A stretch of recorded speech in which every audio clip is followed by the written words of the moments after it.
Hello વિદ્યાર્થી મિત્રો, સ્વાગત છે તમારું આ ચેનલમાં। તો આપણે આની પહેલાંના વિડીયોમાં કેપિટલ જી અને સ્મોલ જી વચ્ચે સંબંધ દર્શાવતું સૂત્ર કઈ રીતે તેમની વચ્ચેનો સંબંધ શું છે તેના સૂત્રની આપણે તારવણી કરતા શીખાતા, જેમાં આપણે અંતે આવું સૂત્ર તાર્યું હતું, એટલે કે સ્મોલ જી બરાબર કેપિટલ જી ઇન્ટુ એમ ઈ જે પૃથ્વીની ત્રિજ્યા છે છેદમાં આર ઈનો વર્ગ જે પૃથ્વીની ત્રિજ્યા છે, અને અહીં કેપિટલ જી એ ગુરુત્વાકર્ષણનો સાર્વત્રિક અચળાંક છે અને સ્મોલ જી એ ગુરુત્વ પ્રવેગ છે।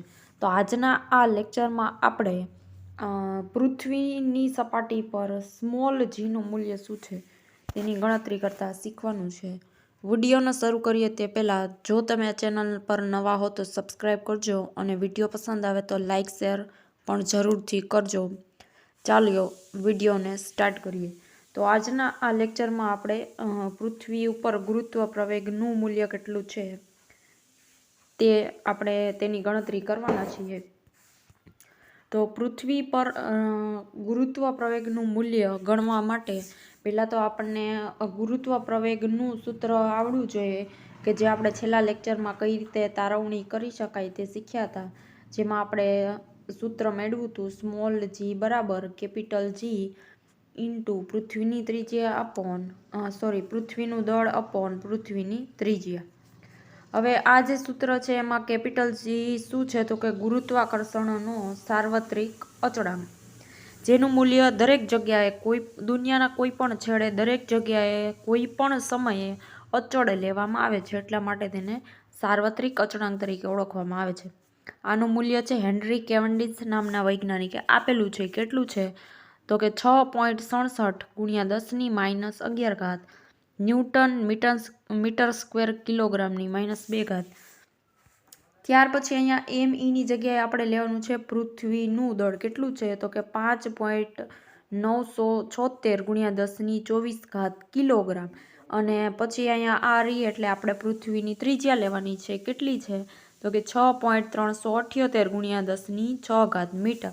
હવે આ જે બધી કિંમત અહીંયા લખેલી છે તેને આપણે આ સૂત્રમાં મૂકીએ, કેપિટલ જીની જગ્યાએ આ કિંમત મૂકીએ, પૃથ્વીનું દળ છે ત્યાં આપણે આ કિંમત રાખીએ, અને છેદમાં પૃથ્વીની ત્રિજ્યા છે એમાં આપણે એની ત્રિજ્યાનો વર્ગ અહીંયા આપેલો હોવાથી એનો વર્ગ કરીએ। હવે આ બધું આપણે ગુણાકાર એના છેદ ઉડાડી અને અંતે આપણને જવાબ કેટલો મળે છે તો કે પૃથ્વી પર ગુરુત્વ પ્રવેગનું મૂલ્ય 9.8 મીટર પ્રતિ સેકન્ડ સ્ક્વેર જેટલું લેવામાં આવે છે। દરેક જગ્યાએ પૃથ્વી પર ગુરુત્વ પ્રવેગનું મૂલ્ય અચળ લેવામાં આવે છે 9.8 મીટર પ્રતિ સેકન્ડ સ્ક્વેર, અથવા તો આનો એકમ છે તમે આમ પણ લખી શકો મીટર ઇન્ટુ સેકન્ડની -2।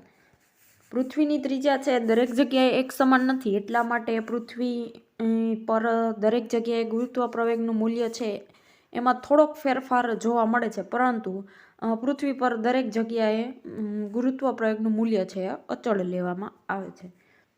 ચાલો ત્યાર પછી આપણે આગળ જોઈએ તો ગુરુત્વ પ્રવેગ નું મૂલ્ય પૃથ્વી પર આપણને આ સૂત્રની મદદથી મળી ગયું। તો આ સૂત્ર પર ક્યાંય પદાર્થનું દળ આવતું નથી।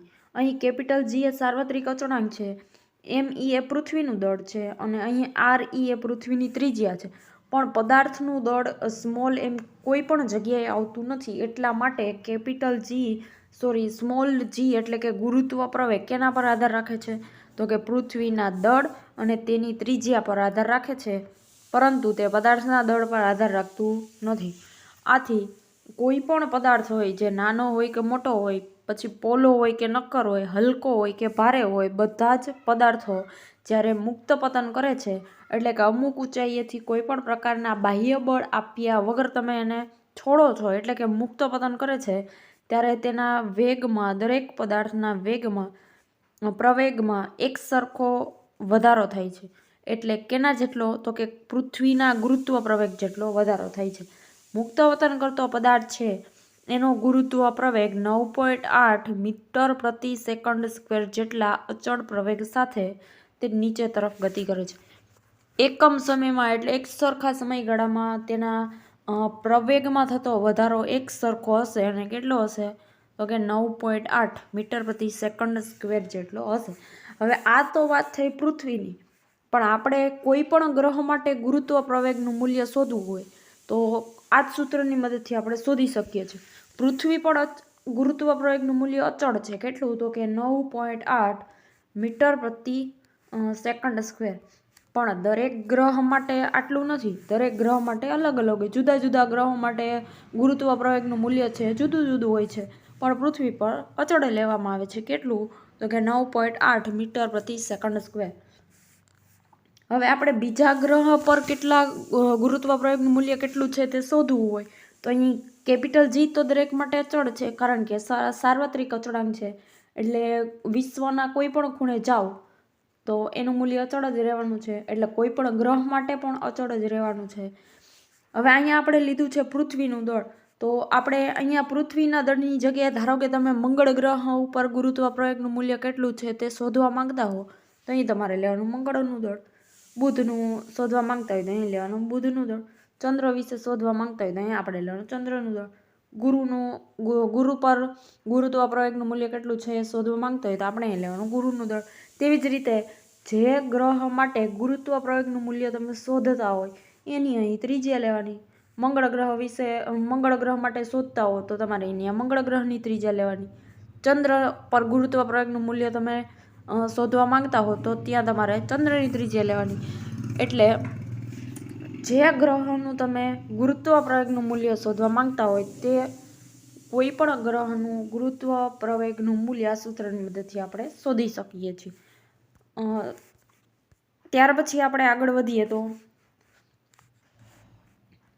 જુદા જુદા ગ્રહો હોય કે ઉપગ્રહો હોય તેના પર ગુરુત્વ પ્રવેગ એટલે કે સ્મોલ જીનું મૂલ્ય અલગ અલગ હોય છે. પૃથ્વી માટે અચળ છે તેવી રીતે બીજા ગ્રહો પર છે ગુરુત્વ પ્રવેગનું મૂલ્ય અલગ અલગ હોય છે અને તે શોધવા માટે આ સૂત્ર વપરાય છે. સ્મોલ જી બરાબર કેપિટલ G ઇન્ટુ M એટલે ગ્રહનું દળ છેદમાં ત્રિજ્યા કોની જે ગ્રહ પર ગુરુત્વ પ્રવેગનું મૂલ્ય શોધવા માંગતા હોય એની અને એનો વર્ગ કરવાનો. જે તે ગ્રહ પર ગુરુત્વ પ્રવેગ સ્મોલ જીનું મૂલ્ય આપણે આ સૂત્રની મદદથી શોધી શકીએ અથવા આ સૂત્રની મદદથી પણ શોધી શકાય છે. જેમાં MP એટલે શું? કોઈ પણ ગ્રહનું દળ. અને RP નો સ્ક્વેર એટલે RP એટલે શું? તો કે કોઈ પણ ગ્રહની ત્રિજ્યા. આ સૂત્રની મદદથી આપણે કોઈ પણ ગ્રહ વિશે ગુરુત્વ પ્રવેગનું મૂલ્ય શોધી શકીએ છીએ, જે આપણને દાખલાની ગણતરી માટે ઉપયોગી બને છે. જો તમને આ વિડીયો પસંદ આવ્યો હોય તો લાઇક, શેર અને ચેનલ પર નવા હો તો સબસ્ક્રાઈબ જરૂરથી કરજો. અને કંઈ પણ પ્રશ્ન હોય તો કમેન્ટમાં જરૂરથી જણાવજો. આભાર.